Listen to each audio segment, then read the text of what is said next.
C'est dans ce quartier, il y a 69 ans, que tout a commencé pour Recep Tayyip Erdogan et c'est ici que les premières explosions de joie ont retenti ce dimanche soir à Istanbul.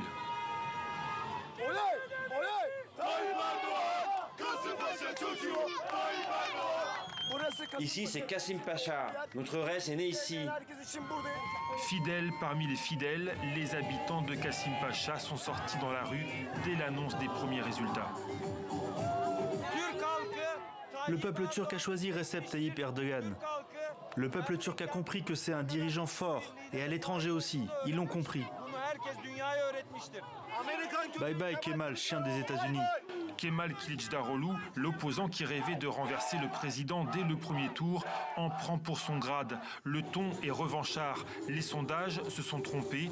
À entendre certains, on croirait qu'Erdogan arrive au pouvoir pour la première fois. Si quelqu'un peut régler les problèmes de la Turquie, c'est bien Recep Tayyip Erdogan.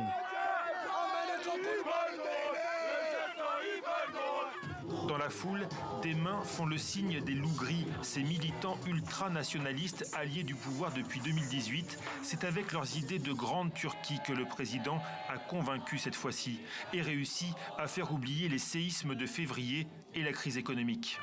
Regardez mon téléphone, c'est celui que j'utilise. Elle est où la crise? Elle est où? L'Empire ottoman est de retour. Le monde doit avoir peur. Il y a aussi ceux qui ont voté pour la première fois, dont on disait qu'ils choisiraient l'opposition. La jeune génération a choisi Erdogan car elle est pieuse. La jeune génération aime la religion et sa nation. Il est bientôt 23h, la commission électorale confirme les résultats.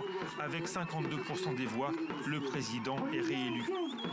À Istanbul, à Ankara, à Izmir, à Konya, partout dans le pays, les partisans de Recep Tayyip Erdogan célèbrent la victoire avec toujours ce même slogan, Durmak yok, yola devam, on ne s'arrête pas, on continue.